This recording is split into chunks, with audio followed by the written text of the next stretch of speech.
सो बच्चों class 12 physics NCERT chapter 2 का fourth question लेते हैं अपन। Spherical conductor of radius 12 centimetre has a charge of 1.6 into 10 power minus 7 coulomb distributed uniformly on its surface. What is the electric field inside, outside and at a point 18 centimeter from the center of the sphere? So यहाँ पे क्या दे रखा है, एक spherical conductor दे रखा है. सो conductor जो है चार्ज हमेशा कहाँ पे रिसाइड करेगा, उसके सरफेस पे. ठीक है, कैसा भी कंडक्टर हो, surface always charge always lies on the surface of the conductor. तो ये जो कंडक्टर है इसके सरफेस के ऊपर पूरा चार्ज जो है वो यहाँ पे इस तरह से प्रेजेंट होगा. इसकी जो रेडियस है, से are is the radius, r is the radius of this spherical conductor. ठीक है, तो अब यहाँ पे जो है what we have given charge जो डिस्ट्रीब्यूटेड है सरफेस पे, that is 1.6 into 10 power minus 7 coulomb. और इसकी जो रेडियस है, radius of the sphere is also given, that is 12 centimetre. Okay, so charge distribute है यूनिफॉर्मली. हमें बताना है कि इसके अंदर कितना इलेक्ट्रिक फील्ड है. What we have to calculate electric field inside at surface, और we can say just outside, और we can call it surface के ऊपर कितना है. And the third is at point 18 centimetre. तो 12 सेंटीमीटर से ज्यादा है कि आउटसाइड पॉइंट पर, ई आउटसाइड, बिकॉज यहाँ पे जो डिस्टेंस है वो ग्रेटर है किससे, रेडियस ऑफ द स्फीयर से इस केस में. तो ये तीन केस में हमें क्या फाइंड आउट करना है, इलेक्ट्रिक फील्ड इंटेंसिटी निकालनी है. तो basically this question is from chapter 1. ये गॉस थ्योरम का क्वेश्चन है. तो इसको हम कैसे सिंप्लीफाई करेंगे, किससे आंसर कैलकुलेट करेंगे. तो first we know that about Gauss theorem की क्या बोलती है. सो गॉस लॉ जो है वो क्या कहता है, गॉस लॉ कहता है फाई.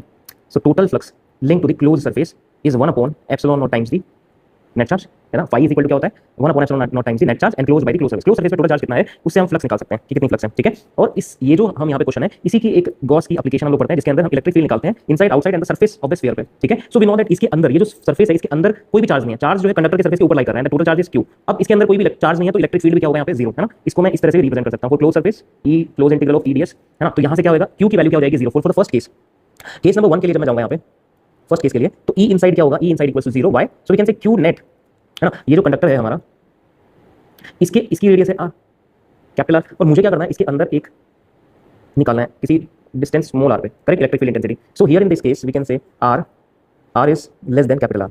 सो इस गॉसियन सरफेस के अंदर no net charge inside this Gaussian surface.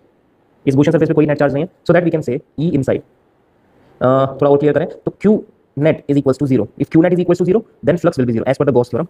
Gauss theorem के अकॉर्डिंग हम लोग क्या बोल सकते हैं, if net charge is zero, q phi is equal to zero. If phi is equal to zero, then E is also zero. So अंदर कोई भी इलेक्ट्रिक फील्ड इसके होगा नहीं.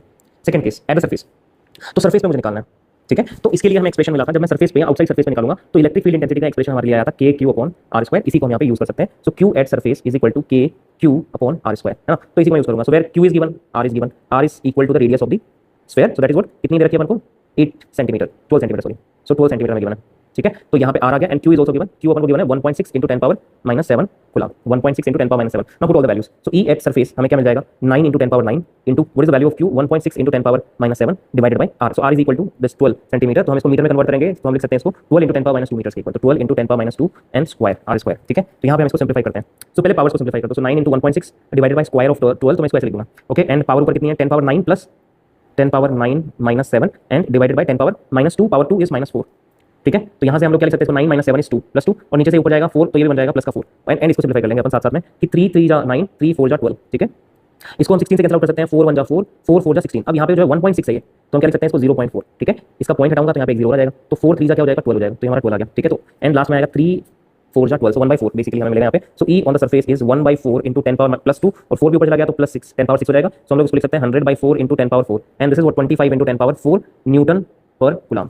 सो this is the answer. So at the surface the value of 25 into 10 power 4 newton per coulomb, this is the value of electric field intensity at the surface. Surface के ऊपर जो electric field intensity मिलेगी वो अपन को ये मिल जाएगी. आगे चलते हैं. तो ये सरफेस के ऊपर अपनी आ गई. Now outside the surface, surface के बाहर कितनी होगी वो अपन चेक करते हैं.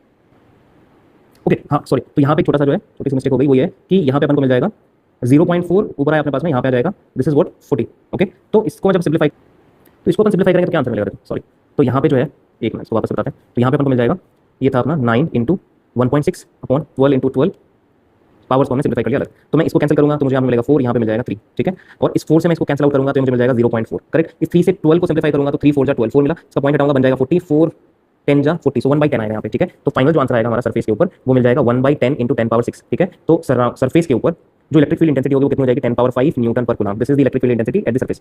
ठीक है, अब थर्ड पॉइंट पे आते हैं. सो थर्ड वाले में क्या बोल रहा है, आउटसाइड द सरफेस. तो सरफेस के बाहर जो होगा that is also the same he formula हम यूज करेंगे. Now put the value. So again 9 into 10 power 9, Q की वैल्यू क्या रखेंगे अपन यहाँ पे, 1.6 into 10 power minus 7 divided by, so the distance है. So in this case, so this is this charge sphere, और इसके बाहर एक पॉइंट लिया यहाँ पे. इस पॉइंट पी पे इलेक्ट्रिक फील्ड निकालना है, which is what 18 centimetre from the centre of the sphere. तो हम क्या करेंगे, इसी को रेडियस अज्यूम करके ऐसा एक गॉसियन सरफेस ड्रॉ कर देते थे. तो अब इस गॉसियन सरफेस पे जो इलेक्ट्रिक फील्ड की इंटेंसिटी होगी उसका एक्सप्रेशन हम निकाल चुके हैं. ठीक है, मतलब पहले हमने किया है उसके अंदर एप्लीकेशंस के अंदर. सो k q by r square 9 into 10 power 9 into 1.6 into 10 power minus 7, और यहाँ पे डिस्टेंस का स्क्वायर आ जाएगा. सो दैट इज व्हाट 18, इसकी जो रेडियस है वो 18 सेंटीमीटर. तो हम इसको लिख सकते हैं 18 into 10 power minus 2 whole square.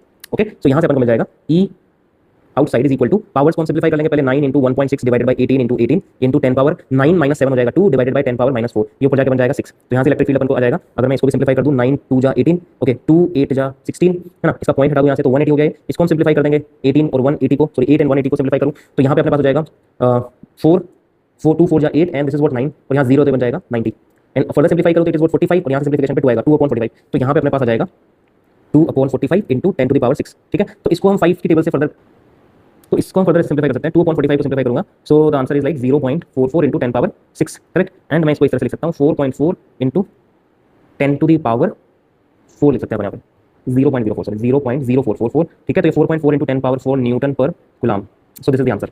सो ये हमारी क्या आ गई, इलेक्ट्रिक फील्ड इंटेंसिटी आ गई आउटसाइड द चार्ज स्फीयर। तो इस तरह से हम इस प्रॉब्लम को सॉल्व कर सकते हैं।